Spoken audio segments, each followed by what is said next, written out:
Durante o envio do pedido do AIS do início de guerra lá pra Rhys-X, a gente viu que, mano, tivemos vários carimbos que estavam lá no meio. E um deles, que muita gente ficou em dúvida, foi o do Reino dos Dragões.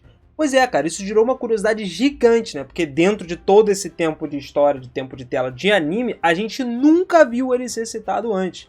Mas dessa vez eu vim esclarecer isso aqui com vocês, o grande porquê do Reino dos Dragões simplesmente ter aceitado ajudar o Ainz assim, dar o seu carimbo pro início da Grande Guerra. Será que o Ainz ajudou eles de fato ou não? Vem comigo que eu vou te esclarecer isso tudo, vou tirar essa dúvida pertinente da tua cabeça, vamos lá.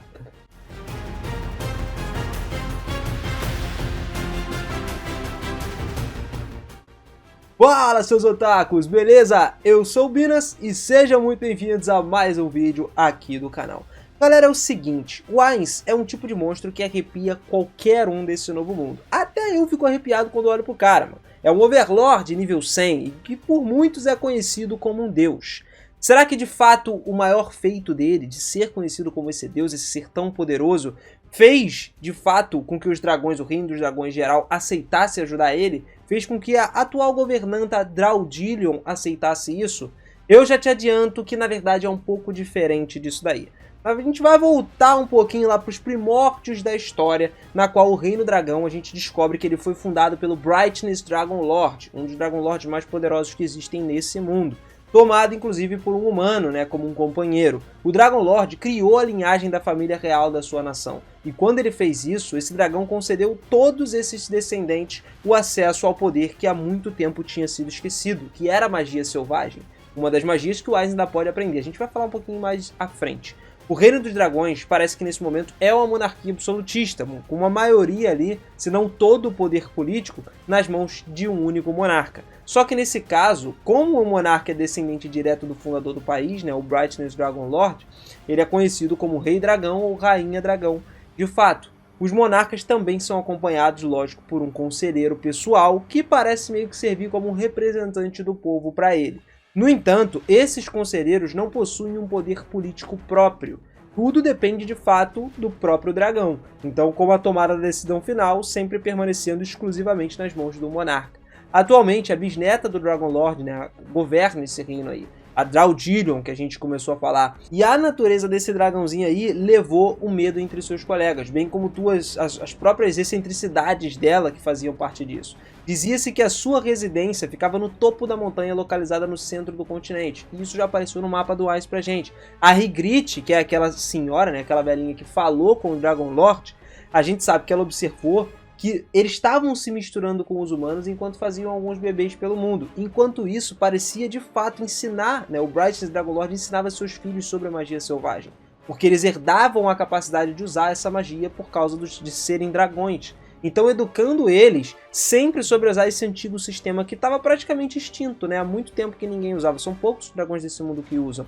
Por exemplo, ele desempenhava um papel acadêmico da educação do seu próprio bisneto, da rainha atualmente, que em algum momento se tornou uma das maiores usuárias desse tipo de magia. Ele ensinou aos seus filhos uma variedade de detalhes sobre todos os fundamentos da magia selvagem e também do uso, né, como usar, como seus outros irmãos True Dragon Lords, os dragões verdadeiros, poderiam acessar esses feitiços mais poderosos que eles podiam lançar através da magia selvagem. E se a gente voltar ainda para a segunda temporada do anime, uma coisa é certa. Com certeza você não prestou atenção nesse pedaço ou não pegou, não entendeu. Quando a Ygritte encontrou com o Platinum Dragon Lord, ela perguntou para o Platinum Dragon Lord se eles deveriam pedir ajuda aos outros Dragon Lords para combater a nova ameaça que tinha vindo para esse mundo. Porque essa nova ameaça era o Ainz, e já aconteceu uma guerra no passado, que a gente já comentou aqui no canal também, contra os próprios players que vieram, né? Os dragões versus os players, na qual causou praticamente a extinção dos dragões.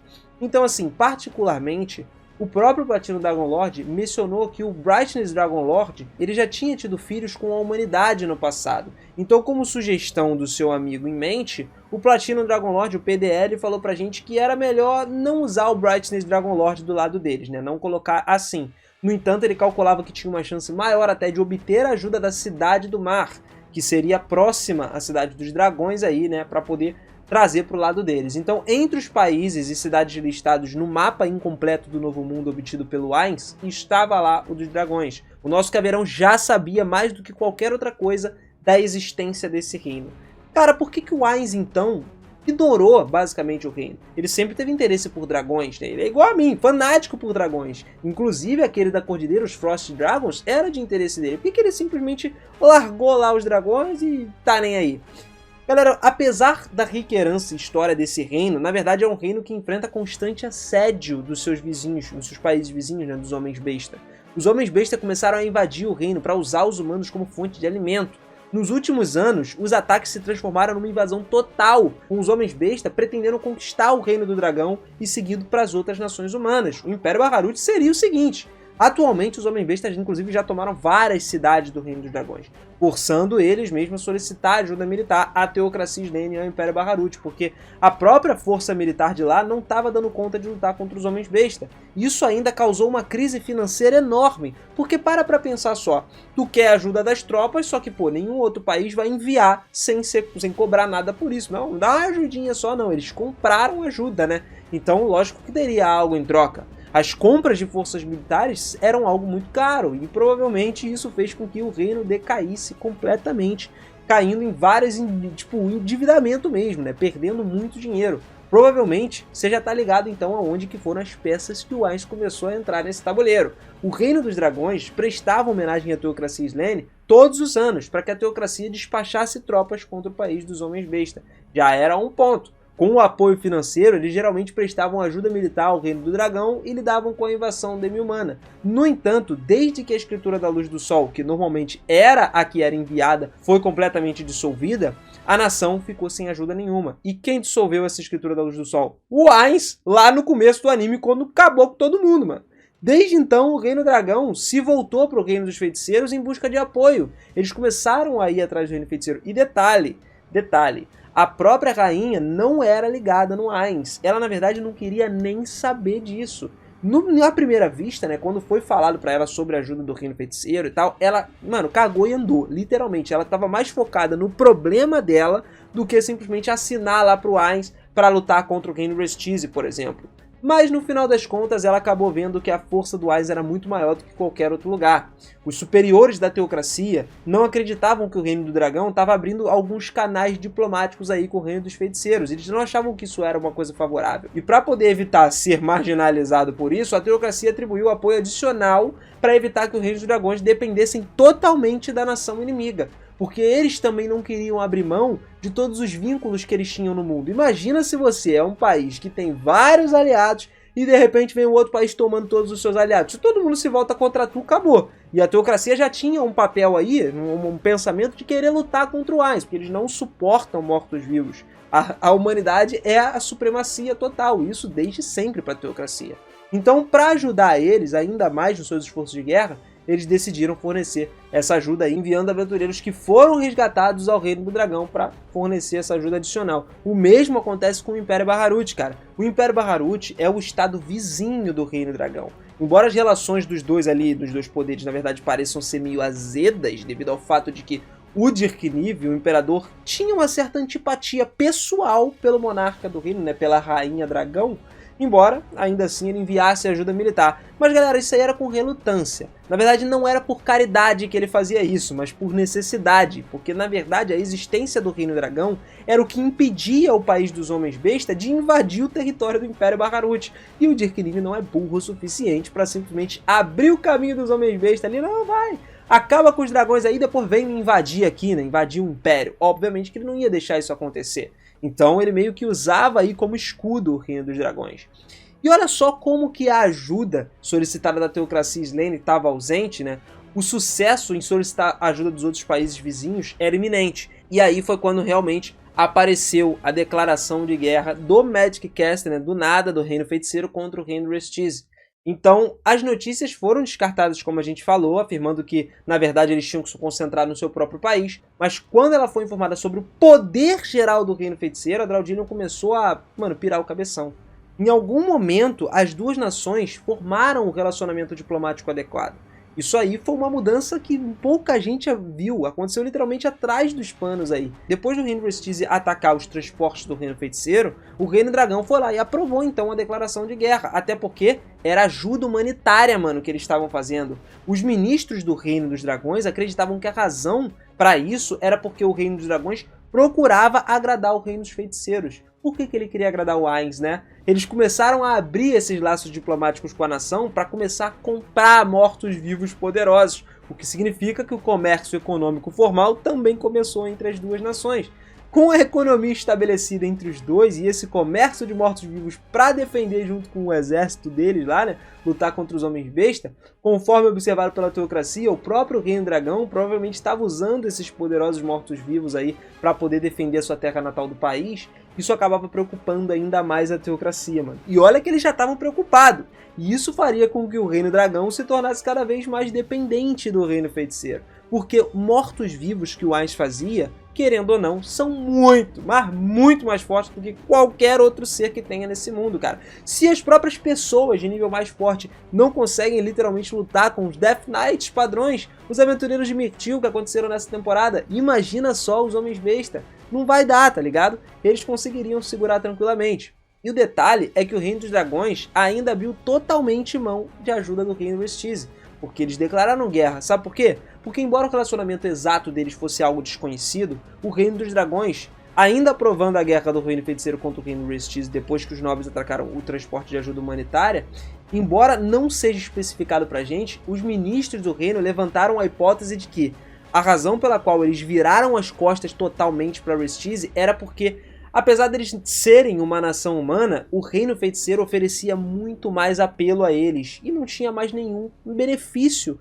para o Reino dos Dragões continuar alguma relação ou iniciar uma relação com um reino relativamente fraco, principalmente porque eles já sabiam que o Ainz ia acabar com o Restize completamente.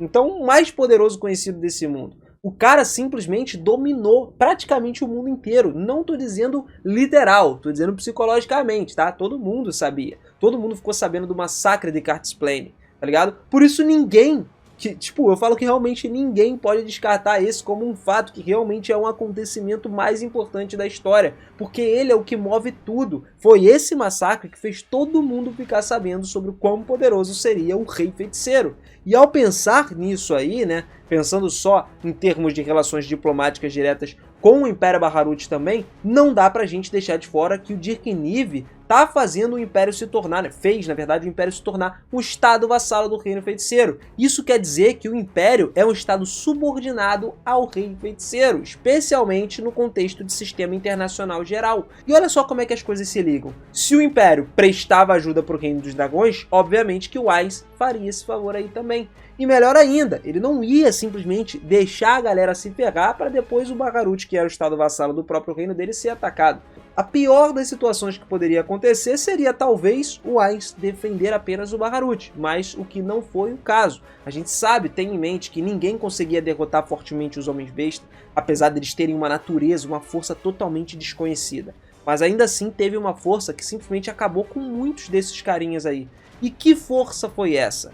Bom, mesmo sendo uma história do passado, que inclusive foi o que ocasionou a lenda da cidade abandonada, de acordo com vários contos contados por outros reinos vizinhos aí, era uma vez uma cidade localizada no país dos Homens-Besta, só que essa cidade foi destruída completamente. Não por uma guerra, por uma doença ou qualquer outro desastre natural, mas por 3 lendários mortos-vivos que de repente apareceram ali na cidade. E esses 3 lendários mortos-vivos vieram do Yggdrasil. Os monstros mortos-vivos responsáveis pela destruição da cidade silenciosa são conhecidos como Soul Eaters, né? E eles foram capazes de devastar toda a cidade e 95% das pessoas que moravam lá. Estima-se que mais de 100 mil pessoas foram mortas como vítimas disso tudo. E depois que o ataque chegou ao fim, a cidade posteriormente foi deixada em ruínas, completamente abandonada.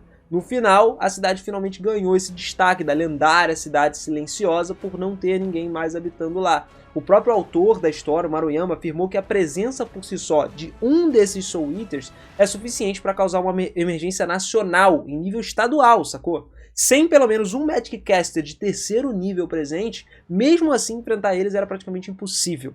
Mas ao mesmo tempo, apenas alguém de um grupo de nível heróico poderia fazer alguma coisa com relação a esses monstros. Então era uma crise para todas as nações vizinhas lidarem também. E olha só que engraçado. Esses mortos-vivos aí, cara, o Ainz usa eles como motorista da carruagem dele, irmão. Pra ele sair é lixo, ele invoca tranquilão. Então nesse volume mais recente, né, os 15 e o 16, ficou mais claro, completamente claro pra gente que foi estabelecido sim uma relação entre o Reino do Dragão, né? O Reino do Dragão abriu as relações diplomáticas oficiais com o Reino Feiticeiro e também comprou esses mortos-vivos da referida nação para poder combater a sua atual guerra da nação contra os Homens-Fera, né? Até porque os Homens-Besta teriam sim medo dos mortos-vivos, em vista principalmente dessa lenda da cidade abandonada que rolou e tal. Pô, quem não teria medo, né? Eu teria um cagaço. Eu já tenho um cagaço de várias lendas urbanas aí, imagina de um negócio desse. Ainda mais sabendo que é dentro do país dos caras e realmente existe essa cidade. Mas enfim, o Conselho da Teocracia Slane também pensou em enviar os aventureiros, né, como a gente falou, que foram resgatados de Restise para o Reino Dragão para poder ajudar eles nos seus esforços de guerra. Então depois da convocação para votação geral, né, todos eles se reuniram e tal, foi decidido que eles sim poderiam fazer isso, e se alguns aventureiros quisessem, eles poderiam também se permanecer livre lá, cara. No caso do aventureiro, mano, ele tomaria suas próprias escolhas de querer ir ou não. Até porque a bufunfa, o pagamento seria interessante pra eles, né? Porque a gente sabe como os aventureiros são. Os caras basicamente fazem as missões por dinheiro. Gostam de uma graninha, né? Quem não gosta? Muitos, na verdade, a gente sabe que podem recusar, mas eu acho que a grande maioria aceitaria. Então, vendo agora esse poder crescente, né? Tanto com a ajuda militar dos mortos-vivos do Ainz e também com a ajuda militar dos aventureiros de Restise, cara, a gente pode ver o Reino dos Dragões se reerguendo, e quem sabe mais à frente, o Ainz não poderia visitar o Reino dos Dragões igual foi com o Reino dos Anões. Porque, mano, para ele poder aprender mais sobre a magia selvagem é uma das coisas que vai interessar ele, porque o Psydorcus Vasion, o Dragon Lord, né, o PDL, o Platinum Dragon Lord, é o cara que usa esse tipo de magia, e é uma magia que não existe no Yggdrasil, ou seja, o Ainz não conhece. Mas pode conhecer, caso, né, da mesma forma que ele foi lá conhecer as runas feitas pelos anões. Isso, obviamente, só mostra que o Ainz é brabo demais, o cara é malandro pra caramba, é muito ardiloso, mano. Mas agora eu quero saber a sua opinião. Você conhecia essa história? Sabia sobre essa ajuda? Sabia que o Ainz ia dar essa força pro Reino dos Dragões? Ou ficou boiando aí quando viu que os dragões assinaram o pedido de guerra do Ainz aleatoriamente? Comenta aqui embaixo, mano. Capricha aí nos comentários. E como sempre eu falo pra vocês, para essas informações chegarem até você, você precisa estar inscrito aqui no canal, cara. E também com o sininho ativado. Então clica aqui do lado, se inscreve no canal, ativa o sininho. E cara, você que tá inscrito, confere aí se o sininho tá ativado direitinho, porque mesmo assim, às vezes o YouTube nem notifica você. Imagina se você não tivesse o sininho ativado, hein? Não perde essa não. Valeu demais, galera. Tamo junto sempre. Vocês são brabos. Muito obrigado por manter a gente nesse patamar lá em cima, trazendo os melhores vídeos com muito conteúdo, muita informação pra vocês aqui, te deixando muito bem informado. Tamo junto sempre e eu te espero no próximo vídeo, hein? Valeu, até a próxima. Fui!